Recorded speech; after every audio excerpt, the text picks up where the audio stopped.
ఇప్పుడు PET scan అనేది చాలా రకాల క్యాన్సర్స్ అయితే మనకి చూస్తూ ఉంటాము. డిఫరెంట్ ఆర్గన్స్‌కి వస్తూ ఉంటాయి. పెట్ స్కాన్ అనేది ప్రతి క్యాన్సర్‌ని డిటెక్ట్ చేయగలుగుతుందా? చాలా క్యాన్సర్స్‌లో పెట్ స్కాన్ డిటెక్ట్ చేయగలుగుతుంది. కొన్ని క్యాన్సర్స్ అంటే అవి మన బాడీలో బిహేవ్ చేసే దాన్ని బట్టి కొన్ని టైప్ ఆఫ్ క్యాన్సర్స్‌లో అంత ఎక్కువగా ఎఫ్‌డీజీ వెళ్ళదు. ఓకే.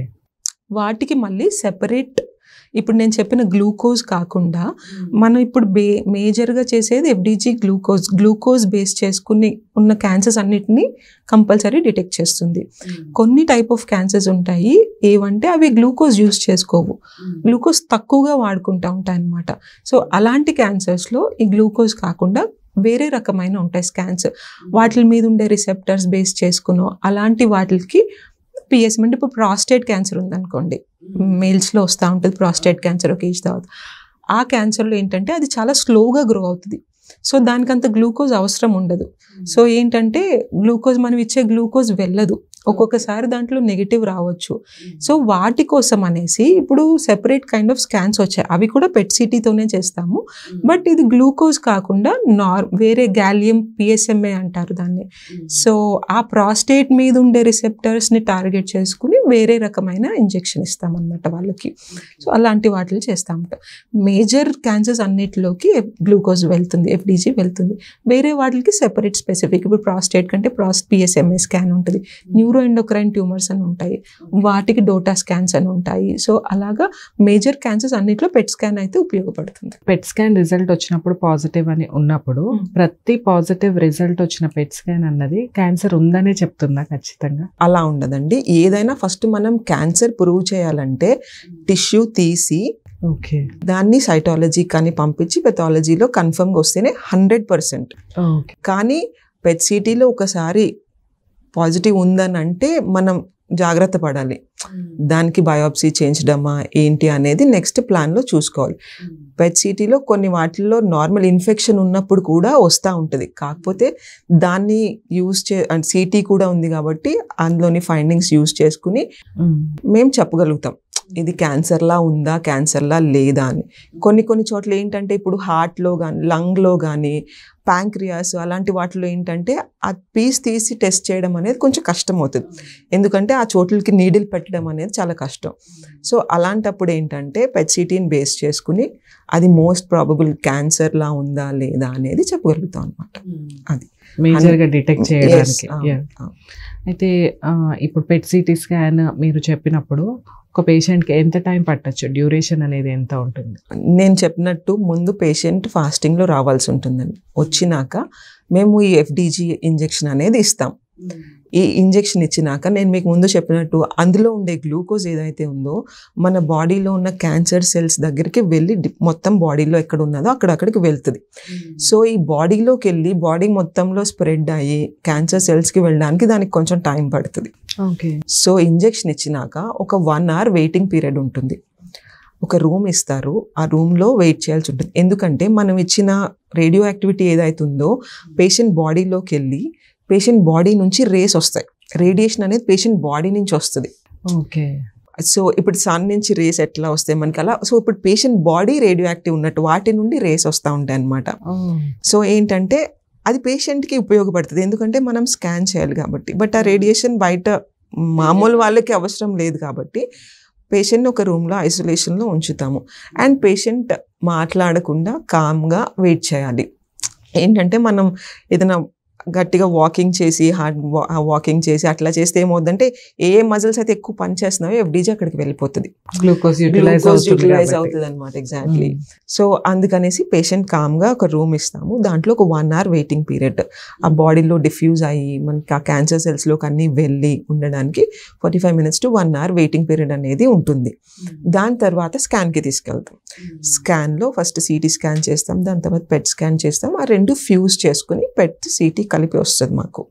సో దీనికి వచ్చేసి ఇప్పుడు కొత్త మెషిన్స్ వచ్చేసాయి, డిజిటల్ పెట్ సిటీ అంటున్నాం. దాంట్లో ఏంటంటే 8 to 10 minutes, okay, hardly 10 minutes patient వెయిట్ని బట్టి హైట్ని బట్టి అడ్జస్ట్ చేసుకుని బెడ్స్లా డివైడ్ చేసుకుని స్కాన్ చేస్తాం. సో పేషెంట్ హైట్ వెయిట్ బట్టి మ్యాక్సిమం 10 minutes, 10-15 minutes అంతే. అంతకంటే ఇప్పుడు అన్ని ఫాస్టర్ మెషిన్స్ వచ్చేసాయి కాబట్టి less than 10 minutesలోనే స్కాన్ అనేది కంప్లీట్ అయిపోతుంది. సో ఓవరాల్గా పేషెంట్ మా దగ్గరకు వచ్చి బయటకు వెళ్ళడానికి అరౌండ్ 2 hours. ఓకే, ఫాస్టింగ్లో వచ్చేస్తే ఫాస్టింగ్లో వచ్చి మేము హిస్టరీలు చూసుకుని ఇంజెక్షన్ ఇచ్చి ఆ 1 hour వెయిటింగ్ అయ్యి 10 minutes స్కానింగ్ ఇవన్నీ అవ్వడానికి అరౌండ్ అప్రాక్సిమేట్గా 1.5 to 2 hours అనేది పడుతుంది ప్రొసీజర్కి. ఓకే, ఇప్పుడు సైజెస్ కూడా క్యాన్సర్ అనేవి డిఫరెంట్ సైజెస్లో ఉంటాయి. 5 centimeter అంటారు, 2 mm అంటారు, 10 centimeters అంటారు. సో ఈ పెట్ స్కాన్ ద్వారా ఎంత సైజ్ నుంచి క్యాన్సర్ డిటెక్ట్ చేయొచ్చు? ఇప్పుడు వచ్చిన కొత్త పెట్ స్కానర్స్తో 3 mm లీజన్స్ దగ్గర నుంచి డిటెక్ట్ చేయగలుగుతాం. బట్ అగైన్ అది ఏ పార్ట్ ఆఫ్ ది బాడీలో ఉంది అనే దాన్ని బట్టి కూడా ఉంటుంది. 3 mm లీజన్ కొన్ని పెద్ద ఆర్గన్స్లో ఉన్నప్పుడు కనిపించకపోవచ్చు. అదే లంగ్స్లో అయితే అంతకంటే చిన్నవి కూడా కనిపించవచ్చు. సో ఏంటంటే పెట్లో కూడా మనం ఇచ్చిన గ్లూకోజ్ వెళ్ళిన దాన్ని బట్టి అది కూడా చూసుకుని సైజ్ వరకు అయితే ఆల్మోస్ట్ 3 mm నుండి కూడా డిటెక్ట్ చేయొచ్చు లీజన్స్. ఇంకా ఏమన్నా దీనివల్ల ప్రతి దానికి అడ్వాంటేజెస్ డిసడ్వాంటేజెస్ అంటూ ఉంటాయి. సో పెట్ స్కాన్ తర్వాత ఏమన్నా డిసడ్వాంటేజెస్ ఏమన్నా అవుతాయా పేషెంట్కి? డిసడ్వాంటేజ్ అనేది ఏమి ఉండదండి. మేము ఇచ్చిన కొంచెం రేడియేషన్ కూడా మేము ఇచ్చిన గ్లూకోజ్ అనేది ఏదైతే ఉందో దాని హాఫ్ లైఫ్ వచ్చేసి 110 minutes, అంటే ఆల్మోస్ట్ 2 hours. 2 hours వరకే బాడీలో ఉంటుంది, 50% అప్పటికే వెళ్ళిపోతుంది. మీకు దానివల్ల జరిగే నష్టం అనేది అయితే ఏమి ఉండదు. ఓకే, ఆ కొంచెం రేడియేషన్ ఏదైతే ఉందో మేము ఇంజెక్షన్ ఇచ్చినాక పేషెంట్ స్కాన్ అయ్యే లోపు అదంతా నార్మల్ అయిపోతుంది. ఓకే, దానివల్ల మేజర్ డిసడ్వాంటేజెస్ అయితే ఏమి ఉండదు. ఓన్లీ థింగ్ ఏంటంటే ఫాస్టింగ్లో రావాలి పేషెంట్. అదొక్కటే కొంచెం ఎమర్జెన్సీలో చేయలేము. పెట్ స్కాన్ అనేది ఎమర్జెన్సీలో చేసేది కాదు. అండ్ పేషెంట్ ఫాస్టింగ్లో రావాలి. ఈ రెండే మెయిన్ డిసడ్వాంటేజెస్ తప్ప రేడియేషన్ వల్ల పేషెంట్కి ఏదో అవుతుంది అనేది అసలు జస్ట్ అదొక అపోహ అంతే. అట్లా దానివల్ల వచ్చే డిసడ్వాంటేజెస్ అయితే మేజర్ ఏమీ లేవు. ఇన్ఫ్యాక్ట్ క్యాన్సర్ పేషెంట్స్లో చాలా యూజ్ అవుతుంది అంతే. సో డిసడ్వాంటేజెస్ అయితే పెద్దగా ఏమి ఉండవు దానికి. మీరు అన్నట్టుగా ముందైతే ఫాస్టింగ్లో రావాలి. సరే, స్కానింగ్ తర్వాత ఏం జాగ్రత్తలు చెప్తారు? స్కాన్ తర్వాత వచ్చేసి మ్యాక్సిమం రేడియేషన్ అనేది మేము స్కాన్ అయ్యి పంపించే లోపే వెళ్ళిపోతుంది. వాట్ ఎవర్ కొంచెం ఏమన్నా ఉండిపోయింది అని అనుకున్నది మాత్రం ఆ రోజు కొంచెం ఫ్లూయిడ్స్ ఎక్కువ తాగాలి. వాటర్ కానీ, కోకోనట్ వాటర్ కానీ, జ్యూసెస్ కానీ, వాట్ ఎవర్ ఫ్లూయిడ్స్ అనేవి ఎక్కువ తీసుకున్నప్పుడు ఆ ఎక్స్ట్రా రేడియేషన్ ఏమైనా ఉంటే అది కూడా మన యూరిన్లోంచి బయటకు వెళ్ళిపోతుంది, వాష్ అవుట్ అయిపోతుంది.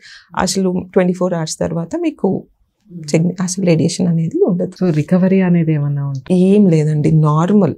స్కాన్ అయిన తర్వాత మామూలుగా ఎలా చేయించుకుంటారు స్కాన్ ఏదైనా అట్లా చేయించుకుని వెళ్ళిపోవడమే. దానికి ఏమి రికవరీ అట్లా ఏమి ఉండదు, అంత నార్మల్. ఓకే, మీరు అన్నట్టుగా ఇది పెద్ద machinery. So coming to cost, ఎలా అఫోర్డ్ చేయగలుగుతారు అందరూ? కాస్ట్ అనేది కొంచెం ఉంటుంది, ఎందుకంటే ఈ FDG ప్రొడక్షన్ కోసం అనేసి సైక్లోట్రాన్ అని ఒకటి వాడతాము. ఆ మెషిన్ కాస్ట్ మేజర్గా వచ్చేసి కాస్టింగ్ అంతా మెషిన్లోనే ఉంటుంది. సో ఏంటంటే ఇప్పుడు కొత్తగా చాలా అవైలబిలిటీ కూడా పెరిగింది, పెట్ సిటీ స్కానర్స్ కూడా పెరిగాయి మనకు కూడా. సో కాస్టింగ్ అనేది కొంచెం హయ్యర్ సైడ్లోనే ఉంటుంది, బట్ దానివల్ల వచ్చే అడ్వాంటేజెస్ కూడా అంతే ఉన్నాయి. ఇప్పుడు మన గవర్నమెంట్ కూడా కొన్ని క్యాన్సర్స్కి పెట్ సిటీని ఆరోగ్యశ్రీ వీటిలో ఇంక్లూడ్ చేశారు. మేబీ ఫ్యూచర్లో అన్ని క్యాన్సర్, ఇప్పుడు లింఫోమా లాంటివి అయితే ఆల్రెడీ ఆరోగ్యశ్రీలో ఇంక్లూడ్ అయి ఉన్నాయి. ఫ్యూచర్లో నాకు తెలిసి మిగిలిన కొన్ని రకాల క్యాన్సర్స్ కూడా ఇంకా ఆరోగ్యశ్రీలో ఇంక్లూడ్ అవ్వచ్చు. ఓకే, సో దానివల్ల అప్పుడు నార్మల్ పేషెంట్స్కి కూడా ఎఫర్ట్ చేయగలుగుతారు. అండ్ పెట్ స్కాన్ తర్వాత రిపోర్ట్ అంటూ వస్తుంది. సో దాంట్లో ఇంప్రెషన్ ఎలా చెప్తారు మీరు? ఎటువంటి వస్తూ ఉంటాయి రిజల్ట్స్? క్యాన్సర్ అనే వస్తుందా? బేసిక్గా అదే క్యాన్సర్ మనకి ఇప్పుడు ఫర్ ఎగ్జాంపుల్ బ్రెస్ట్ క్యాన్సర్ తీసుకోండి, ఫీమేల్స్లో చాలా కామన్గా చూస్తూ ఉంటాం. సో బ్రెస్ట్లో ఏదైనా గడ్డ వచ్చిందనో వస్తూ ఉంటారు. సో పెట్ స్కాన్ చేసిన తర్వాత బ్రెస్ట్లోనే ఉందా, లేదు పక్కన ఎక్కడికైనా స్ప్రెడ్ అయిందా, నోజ్కే కాదు ఇంకెక్కడైనా లంగ్స్ కానీ, లివర్కి కానీ, బోన్స్కి కానీ ఎక్కడైనా స్ప్రెడ్ అయిందా, ఇదంతా మనకి రిపోర్ట్ ద్వారా తెలుస్తుంది. ఈ రిపోర్ట్ మీరు మెడికల్ ఆంకాలజిస్ట్ కానీ ట్రీట్మెంట్ దగ్గర తీసుకువెళ్ళినప్పుడు ఓన్లీ బ్రెస్ట్లోను లింఫ్ నోడ్స్లో ఉంటే ఆపరేషన్ చేసి తీసేస్తారు. లేదు ఇంకా ఎక్కడికో స్ప్రెడ్ అయింది, బోన్స్ వరకు స్ప్రెడ్ అయింది, లంగ్స్లో అది ఉంది ఇలా అనుకున్నప్పుడు దానికి ఫస్ట్ కీమోథెరపీ ఇవ్వాలా, ఏం చేయాలి అనేది స్టేజ్ని బట్టి డిసైడ్ అవుతుంది అనమాట. సో మన PET CT స్కాన్ రిపోర్ట్ని బట్టి ఆపరేషన్ చేయాలా, కీమోథెరపీ ఇవ్వాలా, రేడియేషన్ ఇవ్వాలా, ఎలా అప్రోచ్ అవ్వాలి పేషెంట్ని, ఏ స్టేజ్లో ఉన్నారు, ఇవన్నీ మనకి ఆ రిపోర్ట్ ఇంప్రెషన్లో తెలుస్తాయి. ఇందాక మీరు చెప్పినట్టుగా అసలు PET స్కాన్ అంటే ఓన్లీ క్యాన్సర్కే అని అనుకున్నాము. మీరు నాన్ క్యాన్సరస్ కూడా ఉంటుందనేసి ఆడియన్స్కి అయితే భయం పోయింది ఇప్పుడు. లేదండి, నాన్ క్యాన్సరస్ వాటిల్లో కూడా చేస్తాం. PET స్కాన్ ఉపయోగపడుతుంది వాటిల్లో కూడా. కొన్ని ఆర్గన్స్కి గ్లూకోజ్ వెళ్ళదు అని అన్నారు. గ్లూకోజ్ వెళ్ళందే మరి డిటెక్ట్ అవ్వదు కదా PET స్కాన్లో. మరి అటువంటి ఆర్గన్స్ మరి అక్కడ క్యాన్సర్ ఉంటే ఎట్లా డిటెక్ట్ చేయాలంటారు? ఇలా కొన్ని క్యాన్సర్స్ ఉంటాయండి ఎక్కడైతే గ్లూకోజ్ వెళ్ళకుండా ఉంటుందో, అంటే గ్లూకోజ్ వెళ్ళకుండా అని కదా, అవి చాలా స్లోగా గ్రో అవుతాయి అనమాట. అంటే తక్కువ గ్లూకోజ్ మీద రన్ అవుతూ ఉంటాయి. సో అలాంటి వాటిలో ఏంటంటే మనం గ్లూకోజ్ ఇస్తే అది కనిపించదు, ఎందుకంటే చాలా తక్కువ గ్లూకోజ్ తీసుకుంటూ ఉంటాయి కాబట్టి.